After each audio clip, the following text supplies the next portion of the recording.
Good morning, good morning, good morning, good morning, good morning, good morning. Nandito na naman si Don Rich TV, nagbabalik sa ating travel vlog. Panibagong araw, panibagong lugar, at panibagong vlog na naman mga amigo. At ang vlog natin for today ay pupunta tayo sa, Island Canigao mga amigo. At ayan na nga mga amigo, kitang-kita na po ang Canigao Island. Ayan po yung Canigao Island mga amigo. Malayo pa lang, ayan mga amigo. Kitang-kita na yung puting-puting buhangin, ayan. So mga amigo, yung mga magbabakasyon dyan o mga mag-outing, ito na po yung mga amigo. Iikot ko kayo dito sa Canigao Island. Actually mga amigo, yung estimated time pala sa travel mula dun sa Matalom Port. Huwag kayong mag-alala kasi napaka-easy lang po ang travel nito mga amigo. Nasa 15 to 20 minutes lang yung estimated time of travel papunta dito sa Canigao. So, ayan mga amigo, saglit lang at nandito na tayo agad sa Canigao Island. So, makita nyo naman amigo, ang ganda ng kanilang beach. Ayan ang ganda ng island na to.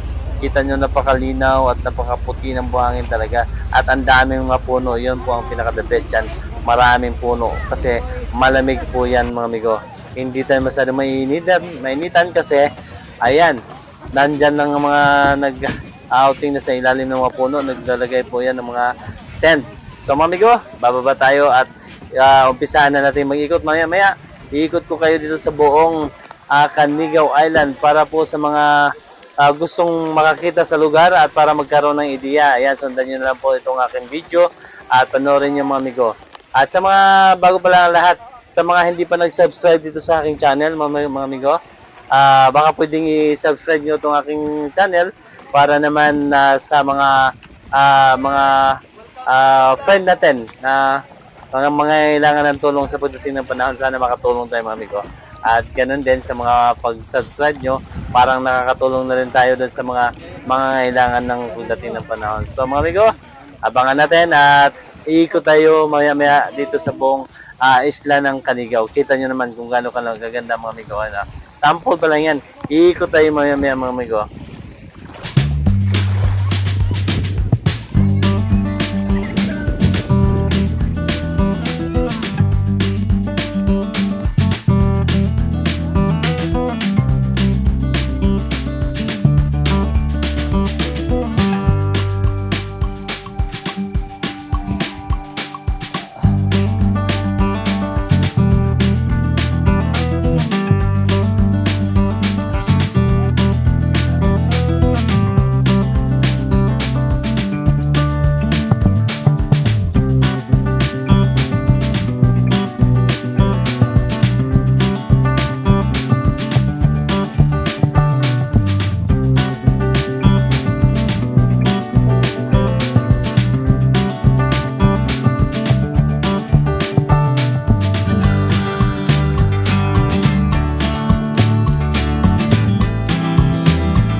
At mga amigo, mayroon pala sila ditong mini palengke kung tawagin. Ayan, mga seafoods, shells, at iba pa, isda. Ayan mga amigo, no? At mayroon din pala sila ditong paluto. Kung sinong gusto magpaluto dito, magbabayad lang ng charge sa pagluluto at pagkatapos ihatid na nila doon sa cottage kung saan kayo nag-stay. So mga pumupunta lang dito na talagang hindi naman nagdadala ng baon, huwag kayong mag-aalala, pwede naman kayo magpaluto ng kanin, bumili lang kayo ng bigas dyan at ipaluto nyo at bumili din kayo ng mga seafoods at ipaluto nyo at ipadala nyo na dun sa cottage para doon kakain na lang kayo mga amigo. So wala kayong bibit-bitin masyado. So napaka-convenience na mga amigo, basta may budget lang kayo, magdala lang kayo ng pera para dito, no? So walang alalahanin para doon sa pagkain kasi marami na mabibili dito mga amigo, no? So makita nyo na, tandaan nyo mga amigo, ayan, no? At marami talagang mabibili, alak, chichirya, kung ano-ano pa. So ayan, Pili lang kayo dyan. Magbigay lang kayo ng bigay lang kayo ng budget dyan para dyan mabibili yung gusto nyo at paluto. So, hindi na kayo magugutom. At ganun din mga amigo, no? Ayan, pansin nyo.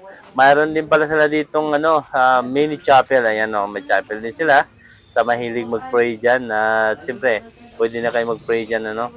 At ito naman sa kabila, ito yung kanilang shower area. Dito banlawan to pagkatapos maliligo, no? Bago magbibihis. So itong area na to, ito yung sa lalaki. At sa kabila naman, doon sa likod, ayan naman yung shower ng babae.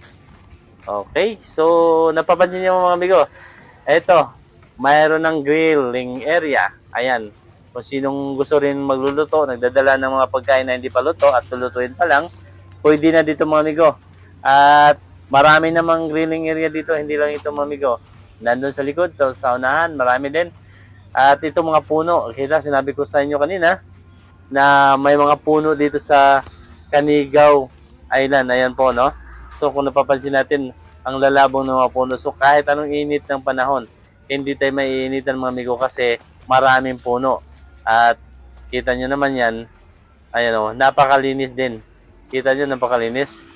Ang dami ditong puno dito sa Canigao. At saka ito namang maliit na kubo na yan. Yan yung tattoo artist na sinong gusto magpatato, pwede kayo dyan mga amigo. Magpatato kayo. At ito naman yung ito naman yung green na building na to. Ito yung aircon room nila dito sa Canigao. Meron din pala sila ditong aircon rooms, no? So ayan, dalawang rooms ito. Actually, parang ito lang yung nakikita ko na rooms. Kung sinong gustong kumuha nito, nasa 1,500 to 2,000 yata, 2,500 ang depende sa dami na mag-occupy nitong aircon rooms na to. So, dalawa lang yan. Hindi yan assured na kung pupunta kayo dito, marirent nyo yan kasi marami din naliligo na gusto ng aircon room. So, depende na lang kung makaswerte kayo magpunta nyo dito, makarent kayo dyan. At the same time, mayroon pa rin grilling area dito. Ito yung sasabi ko, another grilling area. So, ito naman yung mga amigo, no? So, hindi talaga tayo mag-worry sa lahat ng gustong gawin natin. Pagluluto, pag-iihaw, ayan, kung walang dalang baon. So, talagang convenience na convenience talaga. So, mag-enjoy talaga kayo pag nandito kayo sa Canigao. So, ipopromote ko talaga to. At saka ito mga amigo, yung open cottage nila, accommodating talaga sa pang-pamilya, ano? At ito, ayan. Nagsawa na siguro sila dito kasi pauwi na yan mga amigo. Actually, siguro kahapon pa yan. Kasi pauwi na yan, bitbit na nila yung dala nila. At maghihintay na lang yan sa darating na may hakot na pasahero naman papunta dito mga turista. And then, sila naman yung sasakay pabalik dun sa mainland ng Matalom Leyte Port, no? So, ayan, I love Canigao. Ayan, ito yung opisina nila. Kung sinong gustong inquire, lalo sa kailangan ng upuan, tables, tent. So, dito mga amigo, dito kayo pwede mag-inquire kasi ang halaga yata ng upuan dito is nasa 10 piso. At 50 pesos naman yung tables nila. At yung tent nila, I think nasa 100 per tent sila, no? Ayan. So, napakamura. Kayang-kaya sa bulsa sa lahat ng mga turista pumunta dito, makakabudget talaga. Ayan, mayroon din silang police, tourist police. Ayan, no? Ayan. Kung sinong gusto mo pa-assist dito regarding dito sa kung anong problema, lapit lang kayo dito sa opisina nila mga amigo. Ayan, no? At ayan, mayroon dumating ngayon, amigo. May umaalis at mayroon namang dumadating. Ayan, kararating lang yan mga yan. Ayan, bago lang. Dumating lang yan ngayon, no? So, dami. Pamilya din yan. So, as in talagang pasok at saka marami talagang ma-accommodate dito papunta sa Canigao. Kasi maraming umaalis, marami din dumadating. Actually naman kung mayroong kung mayroong dumating na marami talaga, hindi na nila accommodate o hindi na nila papuntahin dito kung talagang crowded na yung area.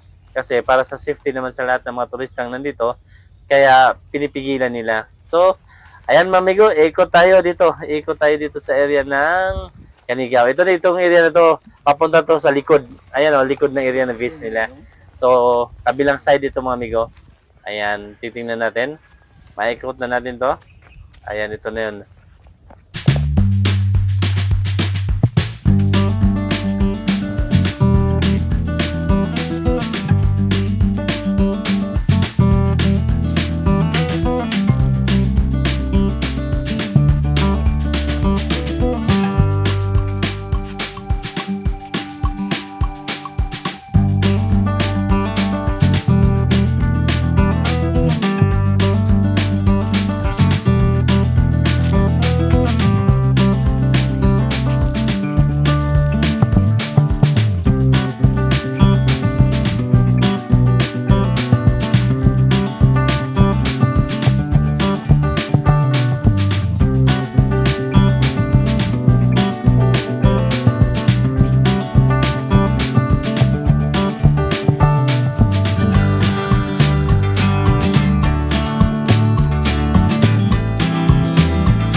At dito naman area, mayroon silang mahabang banana boat. Ayan mga amigo, no?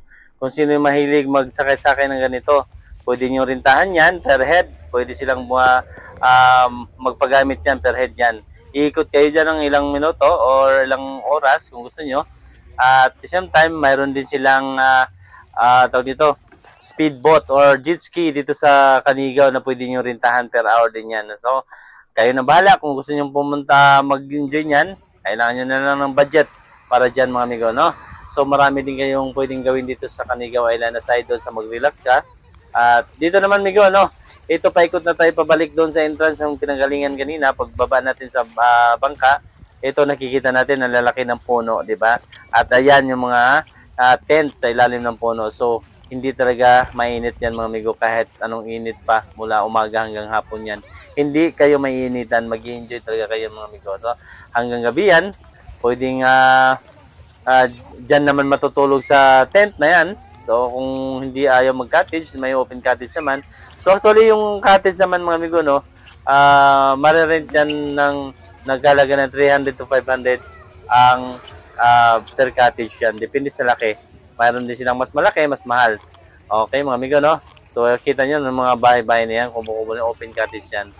At dito naman, mayroon na pwede magduyan-duyan ka. Habang nagre-relax ka, magduduyan-duyan ka. So ang dami pwedeng gawin mga amigo, no? Ayan. So ito yung pinaka-entrance kanina. Pagbaba natin, ito yung, ayan, no? Canigao Island. Canigao Island Paradise. Tingnan nyo mga amigo, no? Kita nyo naman. So, pwede kayo mag-picture-picture dyan. Simple lang yan, pero itong area, lugar na to, yung Canigao, simple pero napakaganda ng Canigao. Talagang ma-relax ka. Pwede kang mag-unwind dito. Sa puti pala ng buhangin, sa haba, sa lapad ng seashore nila, at sa ganda ng dagat, at sa lamig ng lugar. Nako, imposible hindi kayo mag-relax mga amigo. Mawawala, magtanggal ng stress dito mga amigo. So, hindi naman ganun kamahalan kasi ang gastusin naman dito amigo, no? Yun lang namang yung pagpunta dito sa pagsakay ng bangka. Pag sumakay kayo ng bangka, sinabi ko na kung wala kayong kasama para bayaran yung buong pagbiyahe ng bangka na 2,000 to 3,000 ang tour biyahe nila. So, mag-join na lang kayo sa mga hindi rin marami, yung pala dalawa, tatlo, sama-sama kayo para mabayaran nyo yung bangka or mag-per head kayo. Depende sa management kung payagan kayo, no? So, ayan mga amigo, nakita nyo na ang buong lugar ng Canigao Island. So, at ito pala, ito yung open cottage mga amigo. Ayan o, pili na kayo dyan. Yan yung 300 to 500 pesos per cottage yan, no? Depende sa laki at sa dami ng mga occupy. So, di ba? Napaka-convenient siya kung marami kayo. Hati-hati. O, di ba? Kung family yan. O kaya tropa-tropa, barkadahan. Nakikita niyo, mami, kung haba. Ang ganda ng ang ganda ng buhangin. Sobrang puti talaga. At kita mo, ang linis. Kasi dito, mami ko, pag dito ka, bago ka umalis, papayagan na makaalis sasakay sa bangka, kailangan bit-bit mo yung basura mo. Kaya yung basura dito, bitbitin mo pabalik doon sa mainland ng Matalom Leyte at doon na itatapon, hindi dito. Kaya sobrang linis, kita niyo mga amigo, no? Sobrang linis talaga. Bawal magkalat dito ng basura. So, di ba? Dahil kailangan disiplinahin kasi minsan yung mga naliligo, basta iwan na lang yung basura, isla ito. Hindi pwedeng magkalat. Kaya yun ang gusto ng management ng Matalom, yung government nila, na walang pwedeng mag-iwan ng basura. Kailangan pag umalis ka, pag uwi mo, bit-bit mo yung basura mo, doon mo itatapon sa mainland port ng Matalom. So, the best, maganda mga amigo, no? So, maring ito mga amigo, kung sinong gustong pumunta dito mga amigo, ayan, puntahan nyo at mag-experience kayo dito sa Canigao Island. Napakaganda, kita nyo naman, oh, Canigao Island, na mag-i-enjoy talaga at marirelax. Kaya mga amigo, yung mga gusto mag-bakasyon dyan, yung mga iba't ibang lugar, actually dito, Maynila, Ormoc, Tacloban, Samar, at iba pang mga lugar mga amigo, nakarating na dito sa Canigao dahil kilala na tong Canigao Island na isang paradise dito sa Matalom Leyte. So, mga amigo, hindi lang sa pag-promote ko dito, pag-promote dito sa lugar na to, kundi talagang magandang i-promote dahil para sa mga turista dahil hindi nakakaya, dahil nakaka-proud bilang isang Liteño na mayroon kaming ganito dito sa lugar ng Matalom. Actually, yan mga amigo, no? Pabalik na kami. Pabalik na. Ayan, sasakyan na yung bangka na yan. Pabalik na dun sa mainland ng Matalom. So, maraming salamat sa experience dito sa Canigao. At maraming salamat at nakapag-vlog ako at makapag-promote sa aking travel vlog itong Canigao. Isa ito sa paborito kong i-promote na tourist spot dito sa Matalom Leyte. Ayan, para sa lahat ng gustong pumunta dito, sabi ko na sa inyo, the best, maganda, mag-i-enjoy kayo. Kaya puntahan nyo na, experience nyo na, para malaman nyo kung gaano kaganda itong Canigao. Okay? Baka kayo lang hindi nakapunta dito, puntahan nyo na mga amigo. Okay, no? So hanggang dito na lang muna ang aking pagbablog. Sana huwag niyong kalimutan i-like, i-share at i-subscribe ito aking channel para makapag-explore pa tayo ng iba't ibang lugar at para makapag-vlog pa tayo mga amigo. Tulungan niyo lang ako at i-subscribe itong aking channel para mabigyan ko pa kayo ng another magandang beach o isla na pwede nyo ring puntahan someday kung gusto niyo magbakasyon. So maraming salamat. God bless. Thank you very much. Love, love, love. Don't Reach TV.